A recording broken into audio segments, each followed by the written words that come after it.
चलिए दोस्तों स्टार्ट करते हैं। तो उत्तर प्रदेश का जो इस बार बीटीसी का जो सेशन है 2021 से जो 2023 तक 2 साल का रहता है, आपका 2 वर्षीय पाठ्यक्रम है ये। तो इसमें जो फर्स्ट सेमेस्टर का जो आपका रहेगा सिलेबस, वो क्या क्या सिलेबस है और कैसे इसकी रणनीति बनानी है और कैसे आपको पढ़ाई कैसे करनी है, इसके बारे में आपको पूरा बताया जाएगा इस वीडियो में। और आगे इस पर पढ़ाई भी पूरी की जाएगी, हर एक टॉपिक से, जो भी टॉपिक हैं उनसे रिलेटेड सारे क्वेश्चन करवाए जाएंगे, आपको बताया जाएगा कैसे क्या एग्ज़ाम में होता है। तो आइए देखते हैं कि इसका क्या क्या सिलेबस क्या है। ठीक है, ये फर्स्ट सेमेस्टर का सिलेबस है। ठीक है, बीटीसी का 2 वर्षीय पाठ्यक्रम का। तो एक फर्स्ट सेमेस्टर मतलब 6 महीने का है ये। तो पहला है इसमें बाल विकास और सीखने की जो प्रक्रिया है वो 50 नंबर की आती है आपकी। ठीक है, बाल विकास और सीखने की प्रक्रिया। उसके बाद शिक्षण अधिगम के सिद्धांत हैं, ये 50 नंबर के हैं। ठीक है, तो इनको सीडीपी करके बोल देते हैं। और ये आगे टेट में भी 30 नंबर का आता है। ठीक है, तो आगे अगर टेट की तैयारी आपको करनी है तो 30 नंबर का ये, उसमें टेट में भी इसका योगदान है। तो ये वाले 2 टॉपिक हैं जिसका टेट में, अगर आपके जो आगे नेक्स्ट स्टेज रहेगी वो टेट ही रहेगी, तो उसमें 30 नंबर का योगदान रहेगा इससे। ठीक है, और 2 टॉपिक हैं इसमें भी, इसका वेटेज बहुत ही अच्छा है, मतलब 100 नंबर का इसमें हो जाएगा। 50-50 नंबर के 2 पेपर हैं। आगे देख लेते हैं नेक्स्ट क्या है। नेक्स्ट है आपका विज्ञान। ठीक है, तो विज्ञान कितने नंबर का है इसमें? 25 नंबर का विज्ञान है। ठीक है, और गणित फिर आगे है 25 नंबर का, मतलब गणित भी 25 नंबर का है आपका। ठीक है, उसके बाद सामाजिक अध्ययन कितने का है? 50 का। सामाजिक अध्ययन 50 का है। हिंदी आपकी 25 नंबर की हिंदी आती है, सामान्य हिंदी रहती है, कोई बहुत ज़्यादा ये टफ नहीं रहता है, इसमें सिंपल ही रहता है। संस्कृत भी आपकी 25 ही नंबर की है। संस्कृत ऑब्लिक उर्दू रहता है इसमें, तो आपको एक लैंग्वेज चूज करनी होती है, तो मोस्टली लोग संस्कृत ही करते हैं। तो इस पर चैनल पर भी संस्कृत के बारे में ही पढ़ाया जाएगा आपको। उसके बाद आपका रहेगा कंप्यूटर, जो 25 नंबर का आता है कंप्यूटर का। ठीक है, सिलेबस एक बार आपको पूरा दिखा दिया जाएगा इसमें कि क्या क्या सिलेबस आपका है टोटली। ठीक है, अब इसमें अगर टेट की बात की जाए, नेक्स्ट स्टेज आपकी रहेगी क्या? टेट रहेगी। तो उसमें भी टेट में भी मोस्टली जो इसमें टॉपिक पढ़ाए जाएंगे वही सारे टॉपिक उसमें आगे रिलेट करेंगे। जैसे ये वाले टॉपिक हैं, ये 30 नंबर के हो गए आपके। ठीक है, उसके बाद ये आपका जो गणित है ये 30 नंबर का हो जाएगा। उसके बाद सामाजिक अध्ययन ये 30 नंबर का हो जाएगा। ठीक है, उसमें पर्यावरण लिख के आता है, लेकिन यही रहेगा, टॉपिक यही रहेंगे। हिंदी 30 नंबर की हो जाएगी। ठीक है, ये ऐसे करके संस्कृत 30 नंबर की हो जाएगी। टॉपिक सेम यही रहने हैं, आगे सेम डिट्टो। 150 नंबर का पेपर होता है, ये सारे 150 नंबर ही हो गए। ठीक है, उसके बाद जैसे सुपर टेट की अगर बात की जाए कि सुपर टेट में तो टॉपिक, उसमें सुपर टेट में टॉपिक तो यही रहेंगे सेम, लेकिन क्या होगा कि कुछ टॉपिक इसमें बढ़ जाएंगे, बस सब्जेक्ट जो हैं इसमें और भी ज़्यादा बढ़ जाएंगे। तो यहाँ से ही आपको अच्छे से तैयारी यहीं से करके चलनी है टोटली। ठीक है, जो बीटीसी की सिलेबस है इसी से। नेक्स्ट देख लिया जाएगा, ये आपका कितना हो जाएगा यहाँ पे अगर आप टोटल करोगे तो ये हो जाएगा 275 नंबर। ठीक है, जो ये लिखित परीक्षा में 275 नंबर। ठीक है, उसके बाद जो स्कूल की तरफ से प्रैक्टिकल होता है, तो प्रैक्टिकल के स्कूल में मार्क्स सबको 250 मिल ही जाते हैं नॉर्मली, मतलब 250 का होता है तो वो ठीक ठाक नंबर दे ही देते हैं। आपका स्कूल वालों से, मैनेजमेंट से कैसा सिस्टम बना रखा है, एडमिनिस्ट्रेशन वगैरह वहाँ का कैसा है, तो इसमें अच्छे नंबर मिल ही जाते हैं। और 275 इसमें आपको लिखित परीक्षा में अगर मिल जाएंगे, 275 का टोटल है, तो आप कितना इसमें स्कोरिंग कर लेते हैं उसी हिसाब से आपकी परसेंटेज बन जाएगी। तो मोस्टली लोगों की जो बनती है 85 to 95% इसी के बीच में रहती है, लेकिन ज़्यादातर मोस्टली लोग जो रहते हैं वो 90 के आसपास ही रहते हैं। मान लो 88 से लेकर और 92 तक ये ज़्यादा रहता है लोगों का, लेकिन इसमें अगर 92 आपका आता है तो बहुत अच्छा है। उसके बाद जो शारीरिक शिक्षा, फिजिकल एजुकेशन का एक पेपर होता है 50 नंबर का, ये सिर्फ पास क्वालिफाइंग मार्क्स होता है, इसके जुड़ते नहीं हैं। तो शुरू से ही आपका बीए से ही होने लगता है, बीए बीएससी कुछ भी करते हैं तो ये मैंडेटरी पेपर है, वो इसमें भी होता है। ठीक है, उसके बाद जो आपका प्रशिक्षण होता है, आंतरिक प्रशिक्षण और बाह्य प्रशिक्षण, मतलब बाह्य प्रशिक्षण ये रहेगा, बाहरी प्रशिक्षण जो रहता है वो वही दूसरे स्कूल, जो सरकारी स्कूल होते हैं, प्राइमरी, किसी प्राइमरी में जाकर आपको पढ़ाना पड़ेगा। ठीक है, तो वहाँ पे आप कैसा परफॉर्मेंस देते हैं तो वो लोग भर के भेजते हैं वहाँ से, तो आपको 100 नंबर का रहता है ये। और ये आंतरिक प्रशिक्षण तो सबको स्कूल वाले दे ही देते हैं 100 नंबर का नंबर। ठीक है, ये टोटल आपका हो जाएगा 250 और 275 ये हो जाएगा 525, ये तो बाद में जुड़ जाते हैं नंबर। ठीक है, तो ये रहता है इसका नंबरों का कैसा सिस्टम होता है, आपने देख ही लिया है। उसके बाद सिलेबस के बारे में अगर की जाए तो यहाँ पे पूरा सिलेबस डाल दिया है मैंने इस पर, तो आपको इस पर चैनल पे इसका मिल जाएगा, PDF मिल जाएगा पूरा, तो आप डाउनलोड कर लीजिएगा। ठीक है, नीचे लिंक में डाल दिया जाएगा। अभी सिलेबस के बारे में अगर बात की जाए तो ये बाल विकास और सीखने की प्रक्रिया जो पेपर 1 रहता है, ठीक है, 50 मार्क्स का रहता है ये पेपर 1। तो इसमें क्या क्या चीज़ें हैं, क्या क्या टॉपिक हैं। टॉपिक इसमें यही है, बाल विकास का अर्थ है, आवश्यकता है, अवस्थाएं क्या क्या रहती हैं, 3 अवस्थाएं, शैशवावस्था, बाल्यावस्था, किशोरावस्था के बारे में इसमें बताया गया है कि क्या क्या विकास होते हैं। शारीरिक विकास, बुद्धि का विकास, IQ लेवल, संवेगात्मक विकास, सामाजिक विकास। संवेगात्मक मतलब जो आदमी क्रियाएं करता है उसमें, तो संवेगात्मक विकास के बारे में पियाजे का सिद्धांत इसने क्या दिया था, ठीक है। संज्ञानात्मक विकास जो कॉग्निजिबल होता है वो पियाजे का सिद्धांत इसमें दिया गया है। उसके बाद भाषा विकास के बारे में दिया गया, सृजनात्मकता, व्यक्तित्व का अर्थ, ठीक है, आगे देख लेते हैं। उसके बाद बाल विकास का आधार, वंशानुक्रम और ये वातावरण पे क्या क्या इफेक्ट पड़ता है, उसके जो चीज़ें रहती हैं बच्चे पे। फिर अधिगम मतलब सीखने का अर्थ और सिद्धांत, सीखने से क्या अर्थ और सिद्धांत है। अधिगम सीखने का अर्थ, प्रभावित क्या क्या कार्य करते हैं, सीखने की इच्छा के बारे में बताया गया। अधिगम की प्रभावशाली विधियों के बारे में बताया गया है, ठीक है। उसके बाद अधिगम जो रहेगा, अधिगम के जो थार्नडाइक के सीखने के मुख्य अंग और जो थार्नडाइक के जो सिद्धांत है अधिगम के, वो रहेंगे इसके बारे में, ठीक है। उसके बाद आगे देख लेते हैं थार्नडाइक का प्रकाश, जो पावलाव है, स्किनर का जो क्रिया प्रसूति वाला सिद्धांत इसने दिया था। कॉलर का जो सूझबूझ अंतर्दृष्टि का सिद्धांत है। तो सारे सिद्धांत ये आपके पूरे टेट में यही सिद्धांत पूरे पूछे जाते हैं।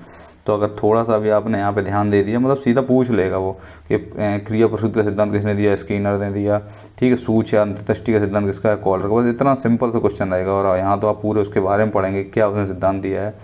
तो बस वही है, अगर यहाँ थोड़ा सा सही पढ़ लेते हैं आप तो आपका टेट मतलब ये है कि आप क्वालिफाई कर ही जाएंगे। 90 नंबर जो होते हैं वो जनरल वालों लाने होते हैं, बाकी आपको पता ही 82 जो आते हैं वो उससे पास हो ही जाते हैं, OBC और SC ST, ठीक है। आगे देख लेते हैं पियाजे का सिद्धांत। पियाजे का क्या सिद्धांत है, वो एस्की का क्या सिद्धांत, ब्रूनर का, ये सारे सिद्धांत इसमें दिए गए हैं। इनकी क्या क्या वो इंपॉर्टेंस है, सब इसमें दिया गया है, ठीक है। सीखने का जो वक्र है उसके बारे में क्वेश्चन आ जाता है। सीखने का स्थानांतरण के बारे में आ जाता है। अपप्रेरणा संबंधित आ जाता है। अपप्रेरणा की विधियाँ, खेल, सीखने सिखाने संबंधित, ठीक है। ध्यान के बारे में इसमें क्वेश्चन दिया गया है, ध्यान के बारे में क्या क्या होता है, ठीक है। तो वो आ जाता है, ज़्यादा है नहीं कुछ। ध्यान के बारे में रुचि, स्मृति कैसे, सांख्यिकी संबंधित, मध्य का बहुलक। फिर पेपर 2 सेम यही 50 नंबर का पेपर 2 ही रहता है, ठीक है। शिक्षण अधिगम के क्या क्या सिद्धांत है, सिद्धांतों के बारे में पूछता है। तो संप्रेषण का मतलब कम्युनिकेशन बोलते हैं इसको, कम्युनिकेशन मतलब बोलना, मतलब जैसे हम जो बोलते हैं वही कम्युनिकेशन, जो हम आपसे बोल रहे हैं वही कम्युनिकेशन हो गया। तो कम्युनिकेशन में क्या है, कम्युनिकेशन का इसका अर्थ क्या है, क्या महत्व होता है कम्युनिकेशन का, कौन कौन से कारक या घटक हैं जो उसको प्रभावित करते हैं, ठीक है। उसके बाद शिक्षण के सिद्धांतों के बारे में, एक करने का सिद्धांत होता है, प्रेरणा का, रुचि का, निश्चित उद्देश्य का, ये सब सिद्धांतों के बारे में दिया गया है, ठीक है। उसका शिक्षण की नवीन विधियाँ, ये सब विधियाँ जो दी गई हैं नवीन विधियाँ हैं। बाल केंद्रित, रुचिपूर्ण, सहभागी, दक्षता, उपचारात्मक शिक्षण गया है, ठीक है। बहुस्तरीय शिक्षण गया है, सूक्ष्म शिक्षण गया है, ठीक है। ये सब आगे दिए गए हैं। उसके बाद आधारभूत कौशल के आधार पर ये सब दिया गया है। श्यामपट्ट लेखन, ये सब पुनर्वनल, उद्दीपन, सहभागिता कौशल। आगे देख लेते हैं अपेक्षित अधिगम स्तर, संकल्पना और ये अपेक्षित इसका। उसके बाद शिक्षण अधिगम सामग्री, क्या क्या शिक्षण अधिगम सामग्री रहती है इसके बारे में दिया गया है। तो ये देख लीजिएगा एक बार, शिक्षण अधिगम सामग्री के प्रकाश। तो ये आपको पूरा टोटली मिल जाएगा आपको BTC का जो पाठ्यक्रम है, ठीक है। इसमें फर्स्ट सेमेस्टर वाला है ये। तो फर्स्ट सेमेस्टर में पूरा पाठ्यक्रम आपकी सारी बुक्स रहेंगी जो सरकारी बुक्स मिलती हैं उसमें पूरा मिलेगा। एक एक टॉपिक संबंधित क्या है कि दृश्य सामग्री जो हम देखते हैं, जैसे मान लो श्यामपट्ट या ब्लैक बोर्ड जिसे बोलते हैं, या जो भी आप वीडियो देख रहे हैं, तो ये वीडियो जो चल रहा है ये भी दृश्य सामग्री, क्या क्या दृश्य सामग्री संबंधित चीज़ें हैं। श्रव्य सामग्री में tape recorder, audio CD, cassette player, जो रेडियो होता था पहले, और दृश्य श्रव्य सामग्री, ये सब बताया गया है। Computer, television, DVD, video CD, ठीक है। मोबाइल में वीडियो देखते हैं, ये भी सब कुछ यही है। सिंपल बहुत है, कुछ नहीं है। लग रहा है कि इतना बहुत लंबा है, बस एक एक लाइन का है कि बच्चों की रुचि और मानसिक के क्या अनुरूप है, कक्षा के अनुरूप सिद्धांत शिक्षण में आसानी से प्रयोग करने योग्य, ठीक है। आगे देख लेते हैं पेपर 3 विज्ञान का है। तो विज्ञान का सिलेबस है इसमें, ठीक है। 25 नंबर का रहेगा ये। सजीव वस्तु में क्या है, सजीव निर्जीव मतलब जिसमें जीवन है वो सजीव है, और क्या है वनस्पति जगत के बारे में, पौधों प्रजनन के बारे में, भौतिक मापन, ये सब शुरू से पढ़ी हुई हैं आप लोगों ने भाई, बहुत सिंपल है। Rain gauge, thermometer. आगे देख लेते हैं गति एवं बल क्या है, ठीक है। बल के सिद्धांत, न्यूटन के सिद्धांत जो है, ठीक है। उसके बाद पदार्थ की अवस्थाएं क्या क्या हैं, भारत में वर्षा संचय प्रणाली जो है, राजस्थान का केस स्टडी इसमें दिया गया है, थोड़ा बहुत केस स्टडी, डोरवेल का मॉडल क्या है, ठीक है, इसमें दिया गया है। उसके बाद गणित के बारे में, गणित बहुत ज़रूरी है। अगर टीईटी के लिए क्या है कि मैथ इंपॉर्टेंट है बहुत ज़्यादा, 30 नंबर का इससे आता है, इसमें टेट में ही आता है, फिर सुपर टेट में भी इसका वेटेज बहुत अच्छा है। इसीलिए गणित को यहीं से सीखते चलना चाहिए, नहीं तो आगे जाके फिर बहुत बर्डन लगता है। यहाँ पे अगर मान लो काम चला भी लिया पास होके, लेकिन नहीं, उससे कोई फ़ायदा नहीं है। तो यहाँ पे जो जो टॉपिक दिए गए हैं ये बहुत इंपॉर्टेंट है, और सेम डिट्टो यही आएगा आपका आगे टेट में और सुपर टेट में भी। पेपर बहुत सिंपल आता है, लेकिन यह है कि सीखना पड़ेगा बस आपको। पट्टी प्रकार की सहायता, 60 90 120 का कोण बनाना, ठीक है, ये सब। परमति का अर्थ क्या क्या है, सामाजिक अध्ययन, शिक्षण। सामाजिक अध्ययन तो अच्छे से पढ़ा दिया जाएगा आपको, एक एक टॉपिक बहुत सिंपल टॉपिक है। हिस्ट्री, ठीक है, तो ये आपको बता दिए जाएंगे। आगे देख लेते हैं, ये पूरे टॉपिक दिए हुए हैं इसमें कि जीएमटी क्या है, मानचित्र भूगोल के बारे में बता रहा है, ठीक है, चीज़ें। मानव की उत्पत्ति, वैदिक काल, उत्तर वैदिक काल, महाजनपद काल, ठीक है। आगे देख लेते हैं, नासा, इसरो, ठीक है। उसके बाद हिंदी के बारे में, तो हिंदी तो पढ़ना ही है, 30 नंबर की इसमें भी है, और सुपर टेट में भी इसका वेटेज बहुत नंबर है। टेट में 30 नंबर की रहेगी आपकी, ठीक है, 25 की तो यहाँ भी है, और हर सेमेस्टर में हिंदी रहेगी आपकी। हिंदी चेंज नहीं होने वाली है, चेंज इसमें कुछ नहीं होगा, बस वो कंप्यूटर और वो थोड़ा चेंज होता रहता है, ठीक है। एक बार संस्कृत, एक बार अंग्रेजी हो जाएगी, बस बाकी सब सेम ही रहेगा चारों सेमेस्टर में। एक में पहले वाले में, जैसे अभी मान लो पहले वाले में संस्कृत पढ़ेंगे, तो सेकंड सेमेस्टर जब आएगा उसमें आपका यहाँ पे अंग्रेजी हो जाएगी, ठीक है। फिर थर्ड आएगा तो फिर संस्कृत हो जाएगी, और फोर्थ जब रहेगा, फोर्थ सेमेस्टर, तो फिर उसमें आपकी संस्कृत हो जाएगी, ठीक है।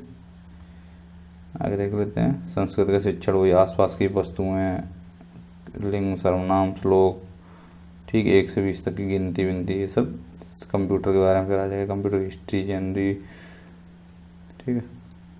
तो यही है आपका सिलेबस, टोटली आपको बता दिया गया है। टोटल सिलेबस यही है, और इसी से बनेगा आपका। तो इसमें यह है कि अगर आप अभी से स्टार्टिंग कर देंगे तो आगे आपका नेक्स्ट लक्ष्य रहेगा टेट, जो आप फर्स्ट ही मतलब पहली साल पास करने के बाद आप दे सकते हैं। अपीयरिंग कैंडिडेट भी दे देते हैं, तो अपीयरिंग में क्या है, आपको टेट क्वालिफाई कर लेना है, ठीक है। 90 नंबर का टारगेट होना चाहिए, तो उससे ज़्यादा ही आ जाएंगे अगर आप अभी से अच्छे से पढ़ लेते हैं तो। उसके बाद नेक्स्ट टारगेट आपका क्या रहेगा, टीचर बनना अगर टारगेट है तो सुपर टेट निकालना पड़ेगा।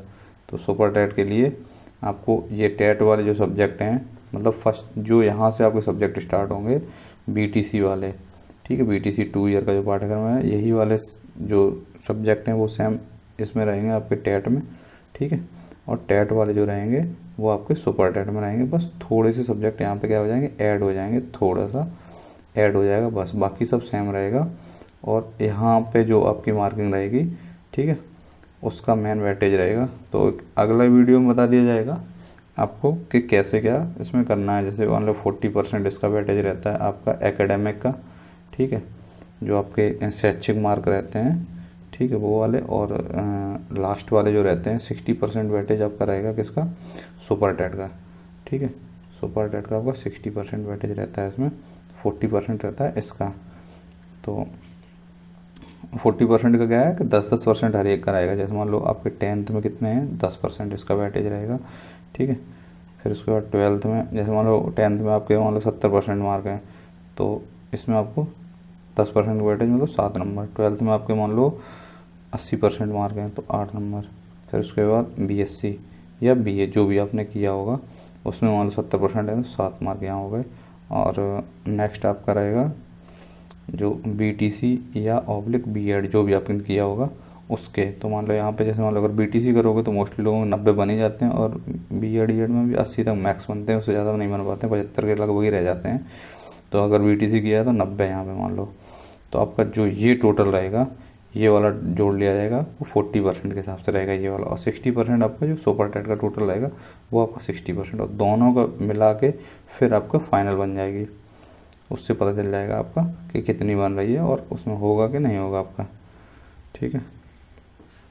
तो जिनका भी यहाँ पे 30 के लगभग है एकेडमिक, जिनका 30 के आसपास है, उनके चांस बढ़ जाते हैं बहुत ज़्यादा, मतलब उनके क्या है कि चांस बहुत ही बेहतरीन है, मतलब वो टीचर बन जाएंगे मोस्टली अगर थोड़े से पढ़ने में ठीक हैं। तो यहाँ पे उनको सिर्फ टेट क्वालिफाई करना है, और सुपर टेट में पासिंग मार्क्स भी अगर वो ले आएंगे तो मेरिट में लगभग आ ही जाते हैं वो, जिनके 30+ रहते हैं वो। और उससे नीचे वाले हैं तो उनको मेहनत करनी पड़ेगी, फिर उनको भैया 120+ टारगेट होना चाहिए सुपर टेट का, तो हो जाएगा। अगर नहीं समझ में आया तो अगली वीडियो में बता दीजिएगा कमेंट बॉक्स में, आप बता दें कि क्या समझ में नहीं आया है।